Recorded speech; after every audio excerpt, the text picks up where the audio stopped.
오늘 말씀의 제목은 알지 못하는 신에게라는 제목으로 말씀 나누겠습니다. 알지 못하는 신에게라는 제목입니다. 알지 못하는 신에게. 이게 이제 아까 읽었던 17장 23절에 나오는 그 말씀인데 되게 이제 제목을 이렇게 잡은 이유가 있어요. 알지 못하는 신에게. 부제로는 아테네에서의 선교라는 제목으로 말씀을 나누겠습니다. 사람들은 나름 신을 섬기고 있어요. 나름대로 신을 섬겨요. 나름대로 다. 신을 안 섬긴다고 하는데 나름대로 다 신을 섬기고 있습니다. 제일 많이 섬기는 것이 뭐냐면 자기 신이에요. 자기 자신을 섬기는 거예요. 신을 안 섬긴다고 하지만 자기 자신을 섬기는 게 그게 신이에요. 신. 자신이 주인 되어 사는 자기신이거든요. 그게 다 대부분의 사람들이 그렇게 살고 있거든요. 자신을 만든 신이 있다는 것도 모른 채 무지하게 살아가는 사람들입니다. 이것이 가장 큰 죄이고 가장 큰 우상입니다. 자기 신을 섬기는 것이 가장 큰 죄이고 가장 큰 우상입니다. 가장 큰 우상이에요. 이것이. 우리는 말합니다. 여호와 하나님이 이 세상을 창조한 신이십니다. 그리고 그의 아드님이 되시는 바로 주 예수 그리스도입니다. 아드님이. 이분을 받아들여야 구원을 얻습니다. 라고 말하면서 우리가 전도를 하잖아요. 전도를 해요. 많은 사람들이 이 진리의 말씀을 거부합니다. 받아들이지 않습니다. 하나님이 이 세상을 무척 사랑하셔서 하나밖에 없는 외아들마저 보내주셨으니 누구든지 그를 믿기만 하면 멸망하지 않고 영원한 생명을 얻는다. 요한복음 3장 16절 선대인의 성경에 이렇게 나오거든요. 근데 그리고 이 세상을 창조한 하나님이 어딨냐? 전도하면 그래요. 어딨어? 다 내심으로 사는 거지. 야, 내심 믿고 사는 거지. 내가 열심히 살아서 부자 되고 내가 열심히 살아서 되는 거지. 뭘 하나님이 어딨어? 라고 말하는 사람들도 많죠. 그래서 복음을 전하는 우리 그리스도인들이 필요한 거예요. 우리 믿는 사람들이 필요한 게 뭐냐면 복음을 계속 전해야 돼요. 그럴지라도. 요즘은 길거리에서 또 대면으로 얼굴과 얼굴을 마주보고 이렇게 전도할 수 없는 시대잖아요. 왜요? 코로나19 때문에 우리가 온전히 복음을 전할 수 없는 어려운 시대잖아요. 그렇지만 그렇다고 복음을 안 전할 수 없잖아요. 더 좋은 방법들이 많잖아요. 그럼에도 불구하고 하나님께서 이 시대에 주신 카톡 얼마나 좋아요. 카톡, 또 유튜브, 페이스북, 이메일 등을 통해서 우리가 복음을 전할 수 있습니다. 복음 전할 수 있는 방법은 여러 가지가 있어요. 요즘 진짜 좋잖아요. 유튜브도 전할 수 있고 카톡으로도 복음 전할 수 있어요. 그렇기 때문에 복음을 얼마든지 전할 수 있습니다. 대면으로 안 전할지라도 효과적으로. 그렇게도 계속 복음을 전하는데도 우리가 계속 복음을 전하잖아요. 유튜브로 전하던 예전엔 예전 교회에서는 막 부침개 전도로 막 부침개를 나눠주면서 복음도 전하고 그러니까 다양한 방법으로 복음을 계속 전했어요. 우리가 지금까지 예수님 오신 이후로 계속 복음을 전했잖아요. 근데 지금도 너무 많은 사람들이 자기 자신의 신, 자기 자신을 섬기는 거지. 자기 자신의 신에 우상과 돌, 나무, 금, 은, 동 이 등등으로 만든 우상에 빠져 살아가고 있어요. 지금도 그렇게 복음을 전하는데도. 바울이 지금 복음을 전하고 있는 이 아덴이라는 곳, 지금 아덴이라고 했지만 아테네거든요. 아테네, 그리스 아테네가 그리스의 수도잖아요. 이 아테네라는 그 도시는 역사가 엄청 오래됐어요. 기원전 거의 1000년 전부터 계속 있던 도시거든요. 그 전부터 있어서 거의 3000년 된 도시입니다. 이 아테네라는 이 도시에 이 복음을 전하고 있는 이 아테네라는 이 도시에는 이름도 없는 우상신이 있었습니다. 이름도 없는 우상신. 이름도 없는 우상신이 많았어요. 알지 못하는 신에게, 오늘 말씀 읽었잖아요. 17장 23절 보면 알지 못하는 신에게라는 제단이 있었대요. 신이 너무 많으니까, 우상이 너무 많으니까 내가 알지 못하는 신도 있을 거야 하고 알지 못하는 신에게라고 딱 적어놓고 거기다 그걸 섬기고 우상 섬기고 하는 그런 일도 있었다고 합니다. 제단을 만들어 놓고 섬기기까지 하는 그런 어처구니 없는 일들도 있었다고 합니다. 이때 당시 아테네에는 몇 개의 우상이 있었냐면 6만 개나 있었답니다. 6만 개. 파르테논 신전이라고 있어요. 지금도 파르테논 신전이 있어요. 부서져 있지만 지금 아테네에 가면은 그 관광을 가면은 지금 파르테논 신전에 거기에 3만 개가 있었대요. 그리고 나머지가 3만 개가 있어요. 6만 개가 있었대요. 6만 개. 그러니까 아테네라는 이름이 그 아테네라는 그 이름 자체가 아테나 여신에서 따온 거예요. 아테나 여신. 그러니까 아테나 여신이 뭐 그 로마로 가서는 뭐 이제 그 이름 밖에서 비너스 뭐 이런 걸로 이제 아테나 여신이거든요. 어떻게 보면은 어떤 학자들은 아덴에 사는 시민들보다 우상의 숫자가 더 많을 것이라고 말하기도 합니다. 우상의 숫자가 더 많을 거다. 그러니까 그만큼 우상이 많았다는 거예요, 아테네. 어떻게 보면 그때 당시뿐 아니라 거의 바울이 지금 전도하고 있는 몇백 년 전부터, 그러니까 지금 바울이 전도하고 있을 때가 50년, 60년, 70년, AD 50년, 60년, 60년 이때거든요. 40년, 50년, 60년 이때. 그러니까 지금도 2000년 전이죠. 근데 바울이 전도하고 이 시대, 지금 그 시대부터 몇백 년 전부터 아테네 철학자들 유명하잖아요. 소크라테스, 플라톤, 아리스토텔레스, 제논, 막 이런 에피쿠로스, 막 이런 사람들이 많았었단 말이에요. 유명한 철학자. 지금도 우리가 알고 있는 철학자들이 질비하게 많았었잖아요. 그러니까 이 도시는 지성과 문명의 도시예요. 지식과 문명의 도시거든. 엄청난 문화의 도시예요. 그런 최고의 지성의 도시 아테네가 이 세상에 가장 많은 우상의 집합 장소라는 것이 이해가 갑니까? 그러니까 엄청 많이 배우는 사람들이란 말이에요. 그때 당시 최고 똑똑한 사람들이 그 동네에, 그 도시에 모여 살았단 말이에요. 근데 그곳에 또 우상도 제일 많았대. 그 이해가 가요, 그게? 많이 배웠다고 우상에 빠지지 않는 건 아니에요. 그죠? 박사가 됐다고 교수님이라고 해서 우상에 빠지지 않는 건 아니에요. 박사가 됐다고 교수가 됐다고 해서 이단에 빠지지 않는 거 아니잖아요. 신천지건 뭐건 많이 빠져 있거든요. 교수들도. 그러니까 이런 걸 보면 되게 참 이해가 안 가는데, 왜냐하면 지성을 추구하는 사람들은 우상을 섬기지 않을 것 같은데, 우리가 생각할 때 똑똑한 사람들은 우상을 섬기지 않을 것 같잖아요. 우리가 그렇게 생각하잖아요. 그런데 가장 많은 우상을 섬기고 있다는 자체가 아이러니하잖아요. 이 아테네가 진짜 똑똑한 사람들이 모인 도시인데, 철학자들 막 그런 사람들이 모인 도시인데 우상이 제일 많은 도시요. 이게 이해가 가요? 이게 진짜 아이러니하잖아요. 예전에 보면은 우리나라도 배운 사람들이 얼마나 그 미신과 우상에 빠져 있는지 몰라요. 대통령 되려고 아버지 산소 막 옮기고, 풍수지리에 의해서 막 아버지 산소 막 옮기고, 막 용인이 좋죠. 여기 평택 가까운 용인이 묘자리가 좋다고 해서 용인으로 막 김대중 대통령이 옮기고, 막 그냥 누구도 옮기고 막 옮겼더라고요, 많이. 근데 그게 우상이거든요, 미신. 그러니까 많이 배운 사람들 아니에요, 그 사람들이. 근데 미신에 빠진단 말이에요, 사람들이. 그렇게 왠지 모를 그 미신에 빠진다고. 우상에 풍수지리니 또 점술이니 막 이런 거에 빠진단 말이에요. 교회 다니는 사람들도 막 점보러 다니고 그러면 안 돼. 그러면 안 되는 거예요. 그건 아닌 거예요. 그 하나님 싫어하는 거예요. 예전에는 구약 시대는 점술사들을 다 죽였어요. 하나님이 싫어했어요. 그 정도로. 우리는 여기서 알 수 있어요. 우리가 여기서 알 수 있는 것은 뭐냐? 많은 배운 사람들이라고 우상에 빠지지 않는 것이 아니다. 많이 배웠다고 해서 우상에 빠지지 않는 것은 아니다. 모든 사람은 정말 다 하나님 앞에 죄인이에요. 죄인. 많이 배웠건 안 배웠건 간에 정말 아담의 후손으로서 자기 자신을 섬기는 자기 자신이 신이 돼서 자기 자신이 주인 돼서 살아가는 진짜 죄인들이에요. 다 보면, 알고 보면. 로마서 3장 23절을 현대인의 성경에서는 이렇게 말하거든요. 모든 사람이 죄를 지어 하나님의 영광스러운 표준에 미치지 못하였으니.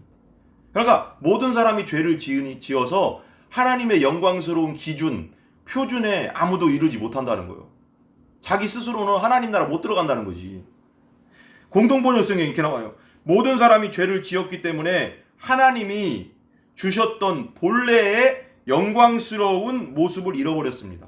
그러니까 우리가 하나님의 형상대로 만들어졌는데 하나님의 원래 주신 100% 순수한 하나님의 형상을 잃어버렸어요. 죄 때문에.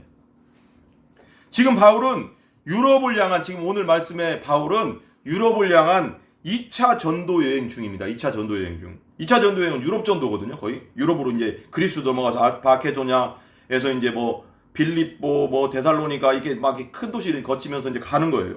가고 있는데 바울은 원래 2차 전도 여행 중에 이제 지금 아테네라고 했잖아요. 아덴을 거칠 생각이 없을 수도 있었어요. 왜 그러냐면은 빌립보와 데살로니카를 거쳐서 이제 빌립보부터 이제 쭉 내려오는 거거든요. 쭉 내려왔어요. 터키에서 배 타고 이제 들어가서 이제 빌립보로 갔단 말이에요. 빌립보에서 점점 이제 서남 쪽으로 내려오는 거 과정이었는데 빌립보, 데살로니카를 거쳐서 베레아로 전도 여행을 하는 그 길은 로마로부터 해서 이제 그 길이 뭐냐면 그 길이 있어요. 큰 길이 있거든요. 도시를 연결한 큰 길이 있었는데 이제 로마로부터 해서 동쪽으로 이어지는 큰 도로예요. 저까지 로마 제국 컸잖아요. 큰 도로로 연결했거든요. 로마로부터. 근데 그 도로 이름이 뭐냐면 이그나티아 대로예요. 이그나티아 가도. 그냥 지금 말하면 고속도로요. 그때 당시 고속도로. 마차도 다니고 막 그냥 로마 병사들 막 다니는 도로, 큰 도로란 말이에요. 큰 도로인데 그 도로를 따라 전도하고 있었어요. 그래서 이그나티아 가도 안에 아테네는 없었어요. 없었는데 모든 믿는 자들을 근데 중요한 건 뭐냐면 하나님이 아덴으로 바울을 인도했단 말이에요.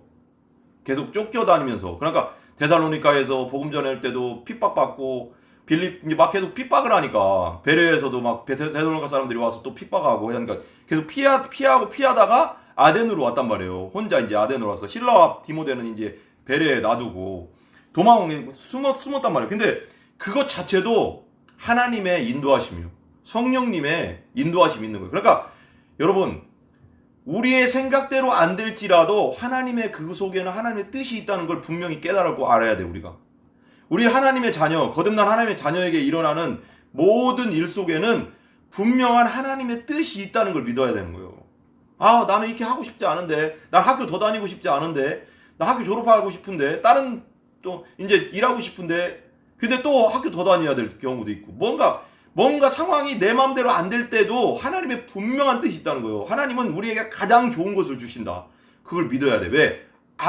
예수님까지 우리를 위해 죽으셨잖아요. 우리를 위해 주셨잖아요. 그렇게 하나님은 우리에게 가장 좋은 것을 주는 거예요. 우리가 깨닫지 못해서 그렇지. 우리 마음대로 안 된다고 해서 하나님 원망하지 마셔. 하나님의 뜻이 분명히 있어요. 여러분. 성령님께서 또 바울을 또 아덴으로 인도한 이유가 있을 거 아니에요. 분명히. 바울은 이제 아까 말했지만 데살로니카에서 복음을 전할 때 유대인들에게 이제 유대인들이 이제 포섭을 했어. 깡패들을 포섭했어요. 건달들을 포섭해서 바울과 이제 실라와 디모데를 괴롭혔단 말이에요. 복음 못 전하게. 막 괴롭히니까 거기서 이제 핍박당하고 어렵다는 게 피했단 말이에요. 피했는데 그래서 베레아로 또 내려갔어요. 베레아는 뭐냐면 베레아는 동네는 또 데살로니카에서 80km 밑으로 내려가야 돼. 서남 쪽으로 내려가서 베레아에서 또 복음을 전하는데 이 데살로니카에서 괴롭혔던 그 건달 깡패들이 유대인들이 포섭에서 데리고 온 건달 깡패들을 또 유대인들이 또 데리고 와가서 데살로니카 80km 떨어진 여기까지 베레아까지 또 데리고 와서 또 괴롭히는 거예요. 복음 전하지 못하게 계속. 여러분 복음 전할 때 사단의 방해가 많아요. 그래도 우리가 기도하고 계속 전해야 돼. 왜? 그건 하나님의 명령이니까. 복음 전하는 건 하나님의 명령이에요. 땅끝까지 제자 삼으라 명령이잖아요. 그래야 복음을 전해야지 영혼들이 구원받고 천국 갈 거 아니에요. 하나님 나라 들어갈 거 아니에요. 우리에게 어려움이 와도 우린 복음을 끝까지 전해야 됩니다. 그런데 데살로니카의 그 유대인 핍박자들이 아까 말했지만 그곳까지 베레아까지 쫓아와서 복음을 못 전하게 해요. 그래서 또다시 아덴으로 또 나온 거예요. 아덴으로 또 내려온 거예요. 아테네로 또 내려왔어요. 바울이 혼자 이제 디모데와 신라는 거기다 놔두고 베레아에다 놔두고 그래서 이제 혼자 내려왔단 말이에요. 동역자인 신라와 디모데는 베레아에 놔두고 혼자 급하게 왔어요. 또 아테네로. 신라와 디모데를 이제 디모데가 이제 다시 아테네로 오기를 기다리는 동안에 이제 아테네에 혼자 있었단 말이에요. 혼자 있었는데 혼자 이제 아테네라는 그 도시를 둘러보고 있었는데 아테네 온 도시가 우상들로 가득 찬 것을 보고 너무 화가 난 거야. 아, 살아계신 하나님이 계신데 왜 우상들을 저렇게 섬기나 하고 막 분노가 일어난 거야. 분노가. 그잖아요. 막 그렇잖아요. 우리가 복음 전하러 갔는데 그 인도라는 동네는 힌두교가 엄청난 신이 많대요. 그러면 우리가 그런 마음이 있어야 되는 거예요. 야, 진짜 살아계신 여호와 하나님이 계신데 이렇게 사람들이 우상에 빠져 사는구나 하면서 화가 나야 되는 거거든. 우리가 생명의 예수님을 전해주자, 하나님을 전해주자면서 이 열정이 있어야 되는 거야. 바울이 너무 화가 나는 거야. 이 사람들이 진짜 힘도 없고 능력도 없고 아무것도 아닌 우상을 저렇게 섬기는구나. 똑똑하다는 사람들이. 그것도 그럼 봐봐요. 분노가 치밀어 올랐어요. 사도행전 17장 16절 한번 펴보세요. 사도행전 17장 16절을 한번 펴보시기 바랍니다. 저는 쉬운 성경으로 읽을게요. 바울은 아테네에서 실라와 디모데를 기다리고 있는 동안 온 도시가 우상들로 가득 찬 것을 보고 대단히 화가 났습니다. 이게 어떤 마음일까요? 하나님의 마음이지. 자기 형상대로 지어진 사람들이 하나님, 온전한 하나님을 주인으로 섬기지 아니하고 잘못된 것, 거짓된 것을 섬기고 있을 때 얼마나 마음이 아프겠어, 하나님이. 이 마음이 바울에게도 있었던 거예요. 우리 그리스도인들에게도 이 마음이 있어야 되는 거예요. 우상을 섬기는 사람들 볼 때 너무 불쌍하고 우상을 섬기는 거 보면 너무 화가 나고 복음을 전해줘야 되겠다는 그런 마음이 있어야 되는 거예요. 이게 우리 그리스도인들의 마음입니다. 마음. 천지를 창조하신 신이신 여호와 하나님이 계신데 진짜 신, 유일신이 섬기지 않고 여호와 하나님, 유일한 신 하나님을 섬기지 않고 가짜 신을 온갖 잘못된 우상들을 섬기고 경배하는 모습을 보면서 화가 치밀어 오는 거야. 바울은. 그래서 바울 사도는 가슴에 불이 붙어 견딜 수가 없었어. 이 사람들 복음 전해야 되겠다. 답답하다. 살아계신 하나님이 계신데 왜 우상을 섬길까 하고 복음을 전하는 거예요. 이제 불 붙어서 성전을 정화하신 예수님도 그러셨잖아요. 분노하셨잖아. 의분을 일으키셨잖아. 성전에서 돈 바꾸고 막 비둘기 팔고 양 팔고 막 그러니까 막 상을 뒤엎고 막 그랬잖아요. 복음서에 보면은 그런 의분이 생겼단 말이야. 예레미야 선지자도 그랬어요. 예레미야 선지자도 핍박 막 하나님의 복음 말씀을 막 전하니까 핍박받고 어려움 당하니까 나 말씀 안 전할래요. 하나님 나의 말씀 안 전해. 힘들어요. 너무 막 사람들한테 괴롭혀요. 그리고 하나님 말씀 듣지도 않는데 내가 왜 전해요 하는데도 마음에 불 붙는 것 같아가 견딜 수 없어서 그 하나님 말씀을 전할 수밖에 없는 이 예레미야의 마음 아니겠어요 이거? 예레미야 20장 9절 말씀 보세요. 20장 9절. 예레미야 20장 9절 말씀 한번 펴보시기 바랍니다. 저는 바른 성경으로 한번 읽어볼게요. 그때 제가 말하기를 내가 여호와를 기억하지 아니하며 그분의 이름으로 다시는 말하지도 아니하겠다 하면 그분의 말씀이 내 마음 곧 내 뼈들 속에 갇혀 타는 불과 같으니 내가 그것을 억누르기에 지쳐 견딜 수 없습니다. 내 속에서 불 붙어서 불이 타는 것 같아서 하나님 말씀을 안 전할 수 없다는 거예요. 내가 핍박을 받아도. 왜? 하나님 말씀은 생명이고 하나님 말씀은 진리니까. 이것이 바로 우상을 섬기는 자들을 바라보는 전도자들의 마음입니다. 전도자들의 마음이에요. 그리스도인들의 마음이에요. 이게. 그래서 그는 어느 도시에 가든지 회당에 들어가든지 바울은 어느 도시에 가든지 회당에 들어가서 복음을 전한 것처럼 그곳에서 회당에 들어가 복음을 이제 전하고 토론을 합니다. 복음에 대해서 토론하고 복음 전하고 또 그곳으로 성이 차지 않으니까 바울은 이제 복음에 대해서 광장에 나가서 전하고 시장에 나가서 또 전하고 막 그랬어요. 변론하고 또 토론합니다. 그렇게 막. 예전에 저도 이제 막 농협 앞에 가서 막 복음 전하고 막 그랬거든요. 농협 앞에 가서 복음 설교했어요. 그냥 예수 믿으세요가 아니라 짧게 복음 설교를 했어요. 복음 전도 설교를 해버렸어요. 사람들 막 지나다니는데. 저도 그런 불붙는 마음이 있습니다. 우리가. 사도행전 17장 17절 펴보시기 바랍니다. 사도행전 17장 17절 오늘 말씀이에요. 쉬운 성경을 제가 읽을게요. 그래서 바울은 회당에서 유대인들과 하나님을 경외하는 그리스도인들과 토론을 벌였습니다. 그리고 광장에서 만나는 사람들과 날마다 토론하였습니다. 복음 계속 전했다는 거예요. 답답해서. 그러다가 그 당시 이제 아테네의 철학 학파 중에 철학자들을 만난 거예요. 그 당시 아테네 철학자들이 수도 없이 많으니까 이제 아테네 철학의 도시잖아요. 지성의 도시잖아요. 철학자들을 만났는데 철학 학파 중에 두 학파가 있어요. 유명한 두 학파가 있었어요. 스토아 학파 그리고 에피쿠로스 학파라는 게 있어요. 성경에 나오잖아요. 오늘 말씀에. 이 철학자들과 논쟁과 토론이 벌어지게 된 겁니다. 철학자들을 만나서.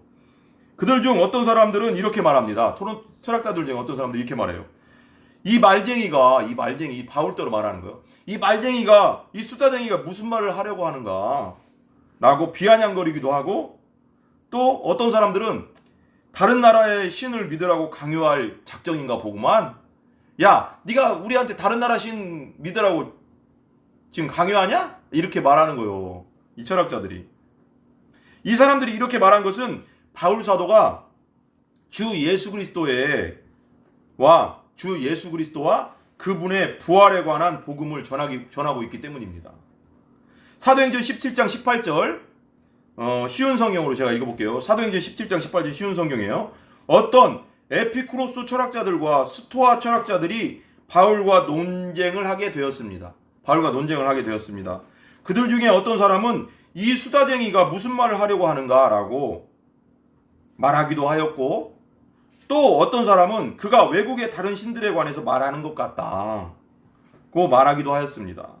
이 사람들이 이렇게 말한 것은 바울이 그들에게 예수님과 부활에 관한 복음을 전했기 때문입니다. 그러니까 예수님에 대해서, 그리고 십자가에 대해서, 부활에 대해서, 예수님이 부활하셨다고 하는 복음을 전하니까 사람들이 야, 이 말도 안 되는 소리 하네, 수다쟁이가 무슨 말을 하려고 하나, 외국에서 다른 신 데리고 와가서 가지고 와가서 다른 신 믿게 하려고 하는가? 이렇게 말한 거예요.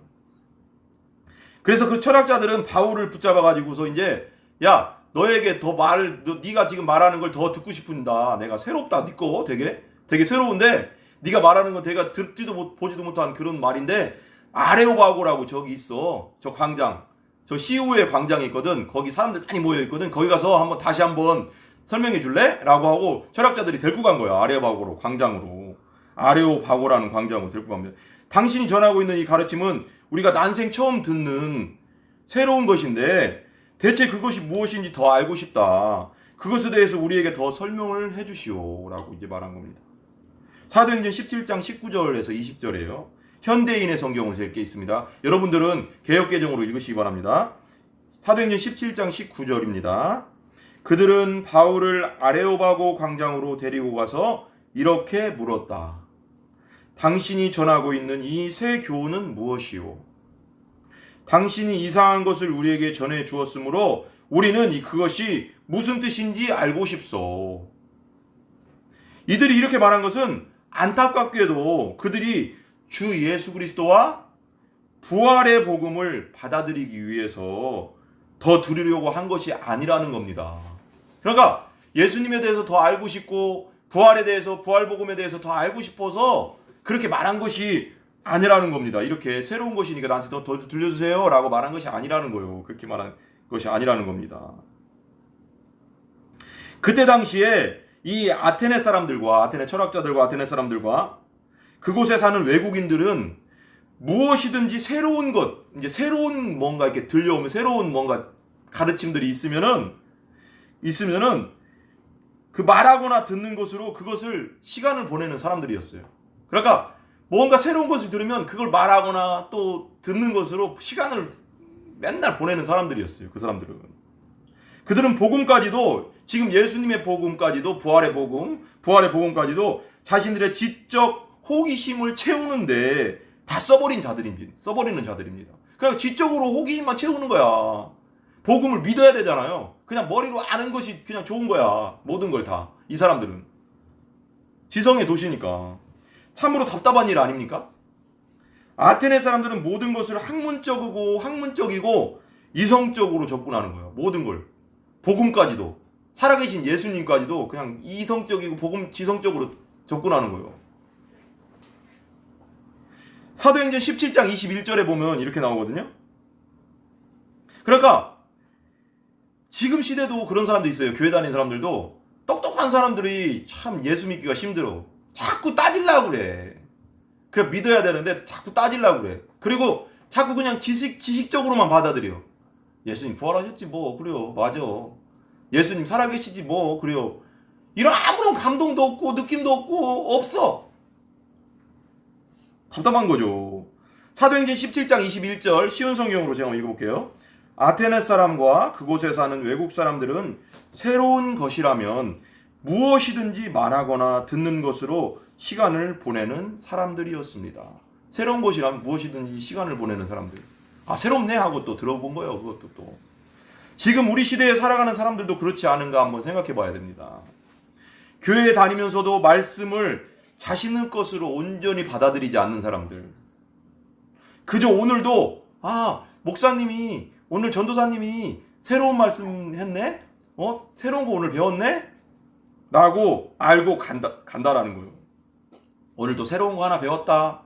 그게 아니죠. 믿어야 되는 거예요. 그 말씀 믿고 나에게 적용해야 되는 거예요. 그것이 믿음이에요. 그리고 또 베레아 사람처럼 묵상하고 또 내가 또 성경을 펴서 또 연구하고 하면서 내 것을 만드는 거예요. 말씀은 내 것을 만들어서 하나님 뜻대로 살고 하나님의 영광을 위해 사는 게 우리 그리스도인이잖아요. 근데 그 지식적으로 받아들인다는 거예요. 그런 사람 절대 구원 못 받습니다. 교회는 다니는 사람이 있지는 않은지, 그렇게 다니는 사람이 있지는 않은지 힘이 두렵습니다. 그런 사람들이 의외로 있는 것 같아요. 그들은 절대 구원에 이를 수 없는 사람들입니다. 복음은 나의 온 마음으로, 되게 중요한 말씀이에요, 이 말씀이. 복음은 나의 온 마음으로, 온 영혼으로 부딪혀서 생생하게 경험하고 느끼고 체험해야 하는 필수 불가결한 것입니다. 무조건 받아들여야 되는 거예요. 하나님 나라 들어가려면은 그냥 지식적으로 오늘도 새로운 거 배웠네요 하고 그 정도가 아닙니다. 필수 불가결하게 복음은 나의 영혼으로 부딪혀서 받아들여야 되고 체험하고 경험해야 되는 겁니다. 아멘. 할렐루야. 그런데 아테네 사람들은 자신들의 지적 호기심이나 만족하려고 지적 우상의 프레임에 빠져서, 그러니까 지적 우상의 딱 거기에 갇혀가서, 프레임에 갇혀가서 복음을 드리려고 하지 않습니다. 그게 지적 우상이에요. 지적 우상. 그 아는 것이 믿는 것으로 착각하는 지적 우상. 우리 시대도 마찬가지잖아요. 교회 다니면서도 그냥 그걸 예수님에 대해서 알아. 머리로 알아. 근데 내 마음속에 없어, 예수님이. 그건 거듭난 게 아니에요. 그건 하나님 나라 못 들어가요. 그런 사람들은. 그들은 철저하게 육신의 사람들입니다. 복음까지도 지성적으로 받아들이려고 하니까, 그냥 지성적으로, 지식적으로. 하나님과 원수된 자들입니다, 이 사람들이. 육신에 있는 자들은 영적으로 눈이 어두워져서, 가려워져서 하나님의 법에 절대 굴복하지 않습니다. 지식적으로 그냥 하나님을 알고 예수님을 알고 성령님을 아는 사람들은 하나님 말씀에 절대 순종하지 않아요. 굴복하지 않습니다. 어떤 상황이 닥치잖아, 내가 불리한 상황이 닥치잖아, 하나님 다 떠나요. 그러면 로마서 8장 7절 한번 펴보시기 바랍니다. 실시간으로 예배드리시는 분들도 펴보세요. 로마서 8장 7절인데 전에가 롬이라고 써있어요. 롬. 사도행전 뒤에 보면 롬이라고 있어요. 로마서 8장 7절 공동번역 성경에 제가 이렇게 읽어볼게요. 육체적인 것에 마음을 쓰는 사람은 하나님의 율법에 복종하지도 않고 또 복종할 수도 없기 때문에 하나님의 원수가 되고 맙니다. 한번 더 읽을게요. 로마서 8장 7절입니다. 로마서 8장 7절. 다시 한번 읽을게요. 공동번역 성경으로. 육체적인 것에 마음을 쓰는 사람은 하나님의 율법에 복종하지도 않고 또 복종할 수도 없기 때문에 하나님의 원수가 되고 맙니다. 거듭나지 않은 육신적인 사람은 하나님의 율법에 마음을 쓰는 사람은 하나님 율법에 복종하지도 않고 나중에는 복종할 수도 없기 때문에 하나님과 원수가 된다는 거예요. 바울 사도는 아레오바고 시우의 앞에서 서서 이렇게 말한 거예요. 아레오바고로 이제 철학자들이 데리고 갔잖아요. 여기서 한번 새로운 그거 얘기 좀 해봐. 제대로 다시 한번 이 많은 사람 앞에서 다시 한번 얘기 좀 해줘요. 하니까 이제 바울이 말하는 거예요. 바울이 이제 이 복음을 변론하는 겁니다. 이렇게 말하는 거예요. 아덴 시민 여러분, 내가 보기에 여러분은 매우 종교심과 신앙심이 많은 사람들입니다. 나는 시내를 다니면서 여러분들의 많은 제단을 보았습니다. 그런데 그 중에 하나에 알지 못하는 신에게라고 쓴 것이 있었습니다. 여러분은 그 신이 어떤 신인지도 모르고 섬기고 있습니다. 그러기에 지금부터 내가 그분에 대한 말씀을 자세히 해드리겠습니다. 그분은 이 세상과 그 안에 있는 모든 것을 지으신 분이십니다. 그분은 하늘과 땅의 주인이시기 때문에 인간의 손으로 만든 신전에는 계시지 않습니다. 또한 인간의 손으로는 그분이 원하시는 바를 채워드릴 수조차 없습니다. 왜냐하면 그분은 필요한 것이 하나도 없으시기 때문입니다. 오히려 그분 자신이 모든 인간에게 생명과 호흡을 주시고 필요한 것을 만족하게 채워 주십니다. 그분이 여호와 하나님이십니다. 하나님께서는 이 세상에 있는 모든 인류의 조상인 한 사람 아담을 만드시고 그에게로부터 인류를 온 세계에 퍼져 나가게 하셨습니다. 하나님께서는 어느 나라가 흥하고 어느 나라가 망하며 언제 그렇게 될 것인가를 미리 다 정하시고 그들의 영토도 정하셨습니다. 여러분, 이 모든 일을 행하신 목적은 사람들이 하나님을 더듬어 찾기만 하면 만날 수 있도록 하기 위한 것이었습니다. 사실 하나님께서는 우리들 누구와도 멀리 떨어져 계시지 않습니다. 하나님은 가까이 계십니다. 여러분, 가까이 계십니다. 우리는 하나님 안에서 숨쉬고 움직이고 살아가고 있습니다. 여러분의 시인 중에 한 사람이 우리는 하나님의 자녀들이라고 말한 그대로입니다. 그러니 하나님을 인간들의 손으로 금이나 은이나 또는 깎아서 만들어낸 우상 같은 것으로 생각할 수 있겠습니까? 살아계신 하나님을. 지금까지는 하나님께서 이런 인간의 무지를 참아주셨습니다. 지금까지는 이렇게 사람들이 우상 섬기고 그렇게 모르고 섬긴 것에 대해서 참아주셨습니다. 그러나 지금은 누구든지 다 우상을 버리고 하나님께 돌아설 것을 명령하고 계십니다. 회개하라고 하십니다. 하나님께서는 임명하신 분을 통해서, 임명하신 주 예수 그리스도를 통해서 공정히 심판하실 날을 정하셨기 때문입니다. 하나님께서는 그분을 죽음으로부터 다시 살리심으로써 이 일을 맡기셨다는 증거를 삼으셨습니다. 오늘 말씀 23절에서 31절까지 이렇게 말했거든요. 아레오바고 광장 시위에서 바울의 말을 듣고 있는 자들은 바울이 죽은 자의 부활을 말하자, 그러니까 예수님이 부활했다고 말하자 기롱하고 조롱하고 비웃습니다. 아마도 이렇게 한 것일 것입니다. 야, 무슨 부활? 사람이 죽으면 어떻게 다시 살아나? 야, 웃겨. 그만해라. 무슨 부활이 있냐? 웃기는 소리 그만하라고. 내가 살면서 죽은 사람이 다시 살아난다는 얘기는 한 번도 들어본 적이 없어. 야, 가. 쓸데없는 소리 하는 미친놈이 하나 나타났구만. 시간만 버리고 이게 뭐냐. 가자. 사람은 누구나 자기가 경험한 것 외에는 믿지 않으려는 속성을 가지고 있습니다. 그래서 우리에게 믿음이 필요한 것입니다. 거짓과 속임수, 사기와 기만이 난무하는 세상에 살다 보면 사람들은 서로를 믿지 못하고 스스로도 자기 자신을 속이며 살아갑니다. 그러니 하나님의 진리의 말씀까지도 꾸며낸 옛날 이야기로 듣는 사람들이 많이 있습니다.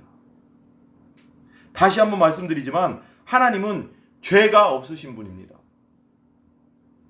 하나님은 사람이 아니시기에 거짓말 할 수도 없고 거짓말 하지도 않는 분이십니다. 민수기 23장 19절 현대어 성경으로 제가 한번 읽어볼게요. 민수기 23장 19절입니다. 민수기 23장 19절이요. 하나님은 사람이 아니시라. 거짓말을 떡 먹듯 하는 사람이 아니시라. 하나님은 인간이 아니시라. 쉽사리 생각을 고쳐먹는 인간이 아니시라. 약속하신 것 무엇이든 기어이 지키시고야 마시는 분. 말씀하신 것 무엇이든 반드시 실천하시고야 마시는 분. 신명기 32장 4절 현대어 성경으로 다시 한번 읽습니다. 제가 32장 4절에 현대어 성경이요. 반석같이 튼튼하게 우리를 보호해 주시는 하나님. 무슨 일을 계획하고 실천하시든지 언제나 안전하고 공의로우신 하나님. 어느 누구도 속이지 않으시는 하나님. 언제나 진실하셔서 말씀하신 그대로 약속을 지키시는 하나님이시다. 아멘. 또 어떤 사람들은 이 내용에 관해 나중에 더 듣고 싶다고 말하는 사람도 있었습니다. 바울이 말한 내용에 대해서, 아르바고 광장에서 말한 내용에 대해서 나중에 다시 한번 듣겠습니다 라고 말하는 사람도 있었어요. 그리고 바울은 아레오바고 광장 시위회를 치열한 전장이거든요. 거기는 영적 전쟁터였어요. 임무를 마친 장수처럼 거기를 떠나가게 됩니다. 나옵니다. 그런데 바울의 그 복음을 들은 자 중에 몇 사람이 주 예수 그리스도의 부활을 믿는 사람들이 생깁니다.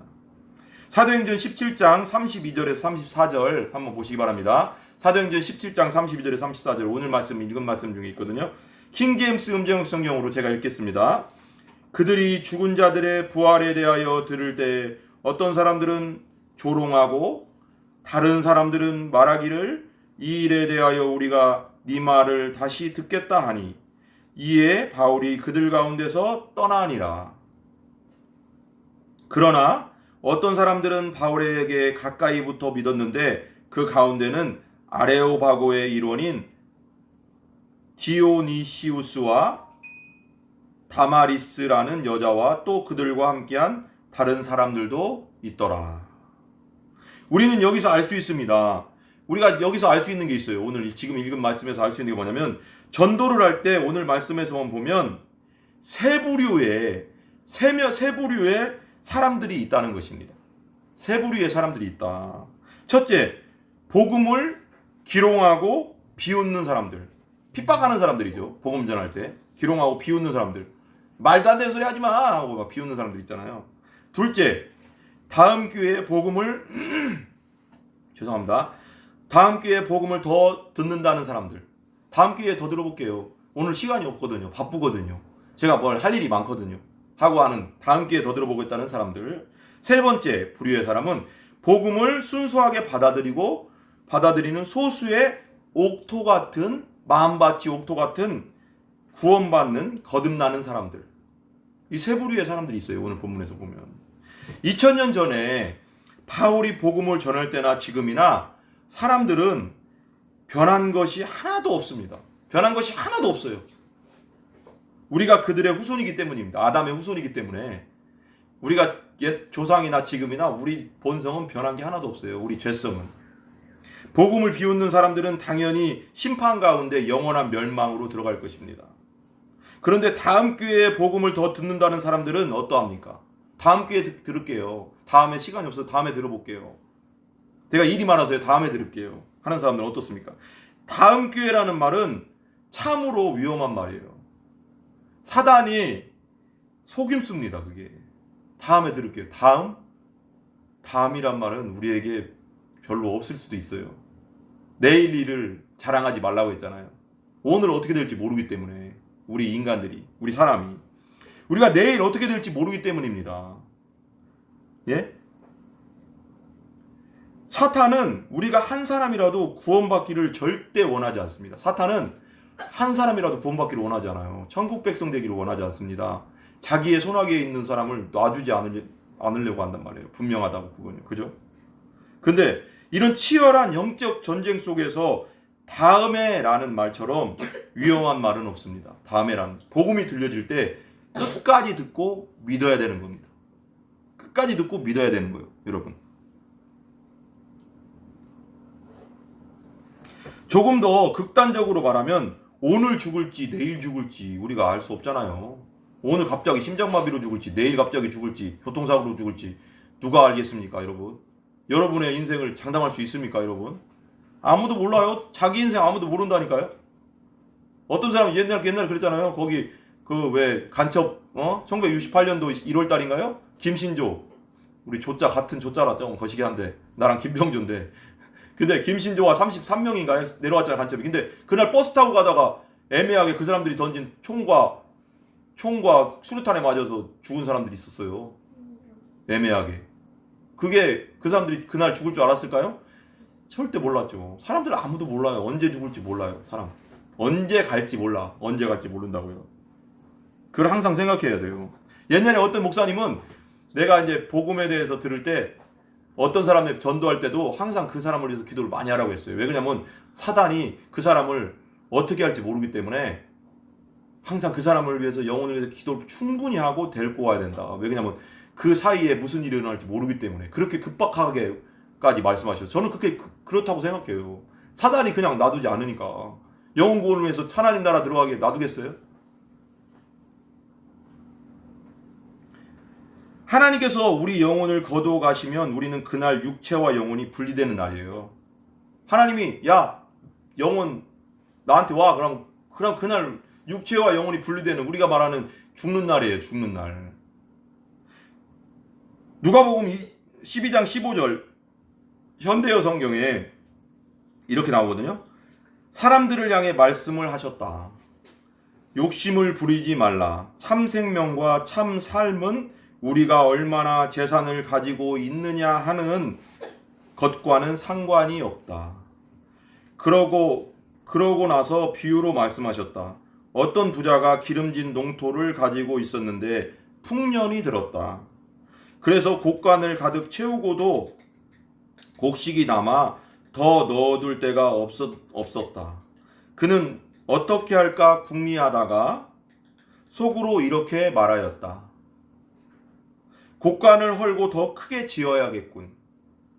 그러면 충분히 쌓아둘 수 있겠지? 그리고 내 영혼에게 이렇게 말하리라. 나는 물건을 몇 해 동안 쓰고도 남을 만큼 쌓아두었다. 이제는 편안히 쉬면서 먹고 마시며 즐기자. 누가복음 12장 20절 이게 중요한 말씀이에요. 그러나 하나님께서 그에게 말씀하셨다. 어리석은 자야, 오늘 밤에 내가 네 영혼을 찾아가리라. 그러고 나면 네가 모은 재산이 다 누구의 차지가 되겠느냐. 무섭지 않아요? 내가 야 나 돈 많이 벌어놨어. 나 이제 편안하다. 나 좋다. 행복하다. 아 나 이제 죽을 때까지 이제 돈 때문에 걱정할 일 없어 라고 생각했는데 그래서 이제 나 이제 야 은행에다 그냥 엄청나게 많이 넣어놨단 말이야. 이제 나 걱정할 게 없어 라고 했는데 하나님이 그날 밤에 데리고 갔어. 그날 밤에 데리고 갔어요. 그럼 무슨 소용이 있냐 이거요. 어리석은 자야, 오늘 밤에 내가 네 영혼을 찾아가리라. 그러고 나면 네가 모은 재산이 다 누구의 것이 되겠느냐. 우리가 언제 하나님께로 갈지 죽을지 아무도 모릅니다, 여러분. 오늘 바울이 마지막에요. 바울이 전한 아테네는 우상이 판을 치는 도시입니다. 세상에서 가장 많은 우상이 있는 도시입니다. 오죽하면 알지 못하는 신에게, 오늘 말씀의 제목이죠. 알지 못하는 신에게라는 재단을 만들고 섬기고 경배까지 했어요. 거기다가 온갖 우상들이 있다가 보다 보니까 알지 못하는 신에게까지라는 재단까지 있었어요. 우리 시대의 사람들은 어떠합니까? 자신이 주인 되어 교만으로 자기가 하고 싶은 대로 다 하며 살고 사단이 쳐놓은 그물인 이 포스트 모던의 정신에 충실하게 살아갑니다. 포스트 모던의 정신이 뭐예요? 쉽게 말하면 이거예요. 네가 느끼는 대로 살아라. 절대 진리는 없어. 너 자신이 진리야. 네가 느끼는 대로 살아가는 것이 진리야. 이렇게 말하는 게 포스트 모던이에요. 각자가 자신이 진리가 되어 말도 안 되게 살아가는 거. 이게 포스트 모던이거든요. 그리고 사단의 속임수에 자신이 망가져 간다는 사실도 전혀 몰라요. 그리고 이 시대에도 온갖 우상이 세상에 뒤범벅이 되어 있습니다. 돌, 나무, 금, 은, 동으로 만든 보이는 우상뿐만 아니라 하나님보다 더 사랑하는 돈, 쾌락, 욕정, 음란, 음행, 탐욕, 이기심의 우상들이 난무합니다. 이것이 바로 창조주 영원하신 진리 하나님을 마음에 두기 싫어하는, 하나님 믿지 않는 사람들의 모습입니다. 거듭나지 않은 믿지 않는 자들의 적나라한 실태입니다. 이게 로마서 1장 18절 제가 한번 읽어볼게요. 로마서 1장 18절 한번 펴보세요. 로마서 1장 18절 그 실시간으로 예배 드리시는 분들도 한번 펴보시기 바랍니다. 로마서 1장 18절입니다. 하나님의 진노가, 쉬운 성경으로 읽을게요. 쉬운 성경으로. 하나님의 진노가 하늘로부터 나타나서 불의한 행동으로 진리를 거스르는 사람들이 행한 모든 경건치 않은 것과 불의를 치십니다. 하나님께서는 사람들에게 하나님을 알 수 있게 하셨으므로 사람들 속에 하나님을 알 만한 것이 있다는 것은 분명합니다. 세상이 창조된 이래로 하나님이 보이지 않는 성품인 그분의 영원한 능력과 신성은 그가 만드신 만물을 보고서 분명히 알 수 있게 되었습니다. 그러므로 사람들은 핑계를 댈 수 없습니다. 사람들은 하나님을 알면서도 하나님께 하나님으로 영광을 돌리지도 않았고 하나님께 감사하지도 않았습니다. 오히려 사람들은 헛된 것을 생각했으며 그들의 어리석은 마음은 어둠으로 가득 찼습니다. 사람들은 자기들이 지혜롭다고 생각하지만 사실은 어리석습니다. 또 사람들은 불멸의 하나님의 영광을 죽을 수밖에 없는 인간이나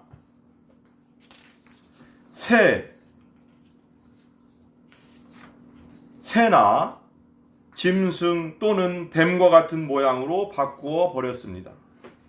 그래서 하나님께서 사람들이 원하는 대로 죄악된 행동을 하도록 내버려 두셨습니다.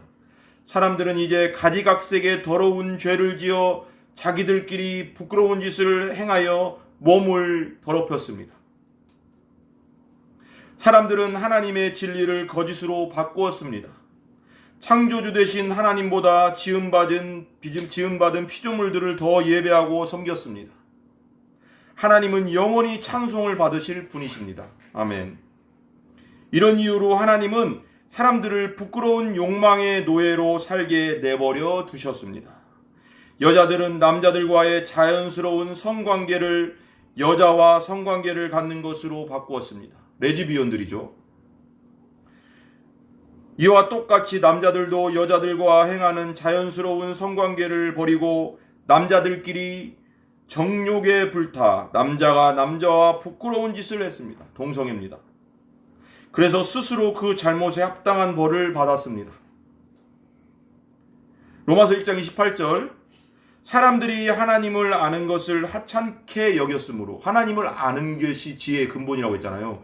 하나님을 받아들이고 영접하는 것이 정말 지혜의 근본인데 하나님을 아는 것을 하찮게 여겼으므로 하나님께서는 사람들이 타락한 생각에 빠지게 하시고 사람들이 해서는 안 될 일들을 하게 내버려 두셨습니다. 자기 마음대로 살아가니까 하나님이 돌아와라 하는데도 자기 마음대로 죄 지면서 지가 주인 돼서 마음대로 살아가니까 그냥 내버려 두셨어요. 내버려 두시는 게 가장 큰 벌이에요. 알고 보면. 29절 그들은 온갖 불의와 악행과 탐욕과 악독으로 가득 찬 사람들입니다. 또한 시기와 살인과 다툼과 속임과 저기로 가득 찼으며 남에 대해 말하기를 좋아하고 남들을 비방하고 하나님을 미워하며 거만하고 건방지며 뽐내기를 잘합니다. 그들은 악한 일을 계획하고 부모님께 순종하지 않습니다. 여기 집중해 주시기 바랍니다. 그들은 양심도 없으며 약속을 지키지 않으며 친절하지도 않고 동정심도 없습니다. 사람들은 그런 일을 행하는 사람은 죽어 마땅하다는 하나님의 의로우신 법을 알면서도 자신들도 그런 악한 행동을 계속하는 것이 아니라 그런 행동을 저지르는 다른 사람들까지 잘한다고 두둔합니다. 죄 짓는 사람을 잘한다고 두둔한다는 거예요. 자기들도 그렇게 하고요. 디모데후서 3장 2절 한번 펴보세요. 또 디모데후서 3장 2절 디모데후서 3장 2절입니다. 쉬운 성경으로 제가 읽을게요. 그때 사람들이 자기 자신과 돈만 사랑하며 뽐내고 교만하며 다른 사람들을 헐뜯고 부모에게 순종하지 않을 것입니다. 또한 감사하지 않고 하나님께서 원하시는 사람이 되려고도 하지 않을 것입니다. 다른 사람에 대한 사랑도 없고 용서도 없으며 나쁜 말을 일삼으며 절제하지도 못하고 잔인하며 선한 것을 싫어할 것입니다. 가까운 친구를 배신하고 배반하고 성급하게 행동하며 교만하고 쾌락을 즐기며 하나님을 사랑하지 않고 겉으로는 하나님을 섬기는 채 하나 실제로는 하나님을 경외하지 않을 것입니다. 여러분은 이런 사람들을 멀리 하시기 바랍니다. 그들 중에 어떤 이들은 남의 집에 들어가 어리석은 여자를 유혹하기도 합니다. 그런 여자들은 악한 욕심에 이끌려 죄에 빠져 있고 항상 새로운 말씀을 배우지만 진리를 깨닫지 못합니다. 얀네와 얀브레가 모세를 배반한 것처럼 그들도 진리를 미워하고 반대하니 생각이 바르지 못하고 혼란스러워 진리를 바로 따라갈 수도 없습니다. 위에서 볼 수 있듯이 자신이 주인 되어 살아가는, 자기 자신이 우상이 되어 살아가는 사람들의 모습이 얼마나 비참합니까? 그리고 이 죄악 가운데 있는 사람들은 나중에 마지막에 영원히 멸망하는 것입니다. 이 세상에서도 비참하지만 죽어서도 영원한 멸망에 들어간다는 겁니다. 오죽하면 알지 못하는 신에게라고 쓰인 제단 앞에 절하고 경배하는 모습까지 보입니다. 사람들은 자기 자신이 똑똑하다, 지혜롭다고 말하기도 하고 생각하기도 하지만 하나님 보시기에 얼마나 어리석은 자들입니까? 우리는 오직 살아계시고 우리의 주인 되신 창조주 하나님과 주 예수 그리스도와 우리를 늘 인도해 주시는 성령 하나님만을 높이고 경배합시다. 아멘. 성삼위 하나님께 홀로 영광 올려드립시다. 하나님께 홀로 영광 받으시기를 바랍니다. 아멘. 아멘. 할렐루야. 할렐루야. 할렐루야. 아멘. 우리 기도하겠습니다.